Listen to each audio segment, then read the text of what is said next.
Welcome back to the series on becoming a voice of influence and impact in the 21st century and the digital world that we live in. And in the last two episodes, we covered the opportunity, why I believe this is a very, very important thing for Christians to be involved in because there's just so much opportunity for impact and bearing fruit in this business.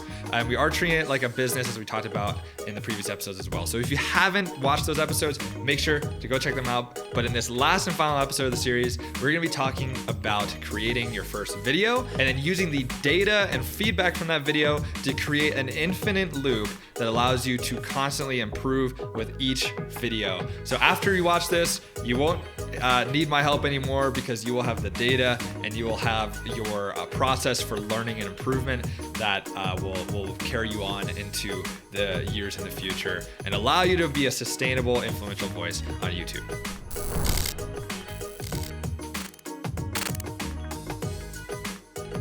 In order to get data, we have to create our first video. There is no use in just analyzing everyone else's stuff and getting it stuck in analysis paralysis. We want to execute. So think of this as an experiment, okay?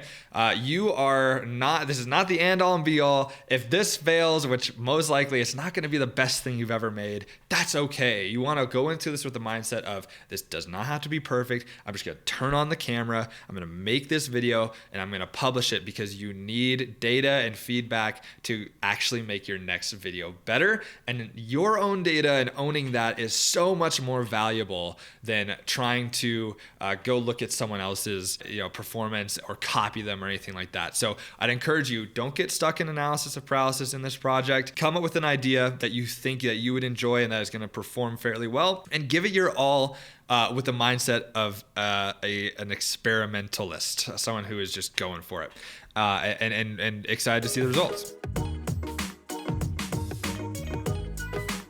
How do we create our first video? Well, we want to put first things first. 7 Habits of Highly Effective People. We're going to put the first thing first, which is the title and the thumbnail. Your video cannot be seen on YouTube unless it's a short, which is a whole nother thing.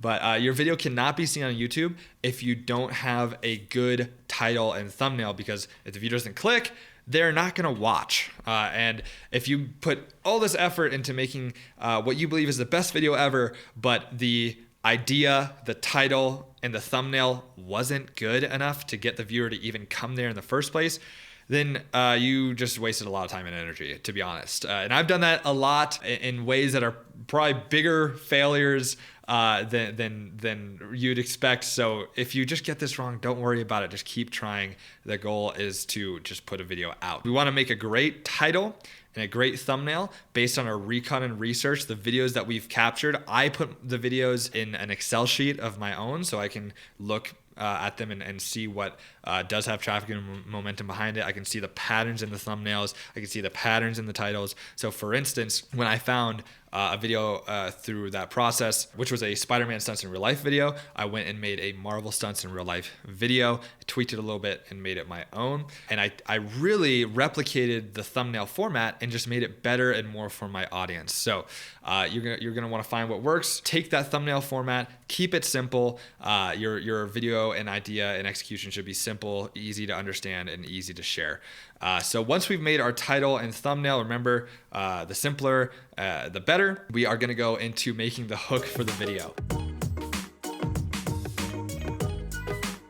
All YouTube cares about is getting your viewer to click, to watch, and to end the video with feeling satisfied, with a satisfying experience. So we've got them to click with the thumbnail. How do we get them to watch the whole video? The cool thing is YouTube gives us a tool called audience retention, and there's a graph that allows us to see where the audience has fallen off, where maybe there was a disconnect and they decided to click off. But the crazy thing is that most of that clicking off, most of the audience leaving happens within the first 30 seconds of your video. If I really want to put my effort towards an area where it's going to make the most impact, I'm going to focus on what we call the hook. So they've just clicked on the video, they saw the title and thumbnail, they're expecting, based on the title and thumbnail, to receive something similar to that. Our goal is to affirm that title and thumbnail. So if I were to say we're trying Marvel stunts in real life, if we're a cooking channel and we're making beef Wellington, then I'm going to say, In this video, we're going to be learning how to make Gordon Ramsay's beef Wellington, and then I might show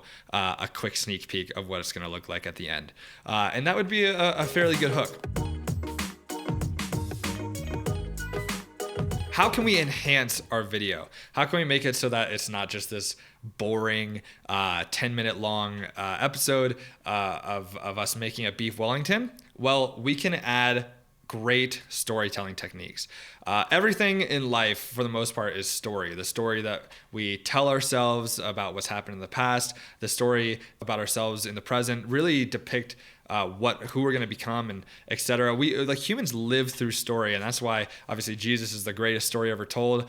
God knows how we communicate, and that's why he made a whole entire book that is filled with epic stories. So we're going to use our God-given gift as humans made in his image of storytelling. We're all creative enough to do this. It's something that can be learned as well, and the coolest thing is that it can be done in your own exact way. So don't be afraid to kind of go crazy on this. Be authentic. But I'm going to give you a couple tidbits that are going to help you create an effective story. And these are really, truly the two things that I use to get 26 million views on a video that really, it was pretty simple. All I did was these two things. And number one is I followed a story structure. And the simplest story structure that you can follow, there's a 3-act story structure. But what I like to do is keep it simple. I like to say hook, setup, and climax. We obviously covered our hook.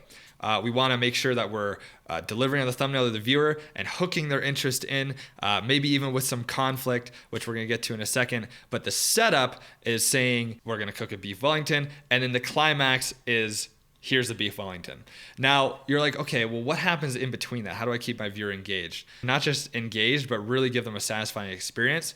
Well, us as humans, we can all relate to conflict resolution and having to get over obstacles. So the climax you can almost think about as the goal of the video. What I'm going to do though is I'm going to try to introduce what I can to really show the process and the journey and the ups and downs of creating that beef Wellington. So we're going to use what's called the but and therefore method. So for example, I'm going to make a beef Wellington, and in order to do that, here are the ingredients. I'm going to wrap the beef Wellington in bread. I don't even know how to make a beef Wellington. Then I'm going to put it in the oven, and I'm going to turn the oven to 400 degrees or whatever. And then I'm going to cook it, and I'm going to bring it out of the oven, and voila, the beef Wellington. So now that might be good for someone who wants to learn how to cook a beef Wellington, but maybe we can both teach them how to cook a beef Wellington and get them to connect with us in a deeper way, because that's how we're going to really truly make an impact, is by forming a relationship with our viewer. The way that I'm going to do that is using the but therefore method. I'm going to put but and therefore in between these beats instead, and watch how engaging the story gets. Today we're going to be making a beef Wellington. But I don't really know how to make one, so therefore I've hired an instructor to help me out. However, he's going to be judging me at the end of this video, so I got to make sure whatever he teaches me, once he leaves me on my own, I'm able to do by myself. Then they go through the teaching, but now that I've learned everything, I'm now on my own. And therefore, I'm going to have to use whatever I just learned to see if I can really, truly make the best beef Wellington possible and make this guy stoked. Maybe he's Gordon Ramsay or something. Who knows? Therefore, I'm going to start cutting the beef Wellington. I'm going to start wrapping it in bread. However, I forgot the yeast. So that means I'm going to have to start over. As you can tell, this story is a bit more engaging because it's even much more relatable. We all go through struggles in life. There's been so many times where even I'm trying to make food, if I forget an ingredient, and we all have that dag-nabbit feeling when that happens. The cool thing about humans is we enjoy sharing our hardships and sharing our triumphs, and that's all a story is a goal with obstacles in between achieving that goal and then transformation that happens. So what's the transformation? I have now learn how to cook a beef Wellington. Bada bing, bada boom. And that's how you can make really any story more interesting, is if you just follow those two structures, which is the hook, the setup, and the climax. And then you put obstacles in between that goal using the button therefore method. You'll have a great story in a really simple way. And remember, we're trying to keep this simple because complexity, again, is the enemy of execution. And truly, that's all you need to make your first video. If you can find an idea that works, like we learned how to do in the last episode, if we can take the principles from that idea and the patterns and really be able to identify those patterns and apply them to our idea, then we can create a successful video that will get clicks. And then in order to actually get them to watch all the way through, we're going to use those storytelling methods to our advantage to not only just occupy our viewer or exploit them for their time, we're going to provide value to them. We're going to engage with them. And a lot of people are really just coming to YouTube because they want connection and entertainment. So being able to give that to your viewer, to your audience, give them an opportunity to connect with you in a deeper way is truly how we impact the next generation. It's not by teaching them how to make a beef Wellington. It's by forming a personal relationship with them, whether that's through whatever type of content you're making. If you're remodeling homes, if you're making entertainment content, if you're doing travel content, the best way to impact your viewer is by putting yourself in their shoes, connecting with them, being authentic with them, showing them your struggles throughout the process, and letting them form that parasocial relationship with you that allows you to really speak into their lives when it counts in a positive way. Now the question is, how do we actually keep this up? If we want to impact our viewer, we want to form a long-term relationship with them. We want to form a business that provides what they're looking for, just like a business would for a customer, in a way that's sustainable and predictable and continuously improving.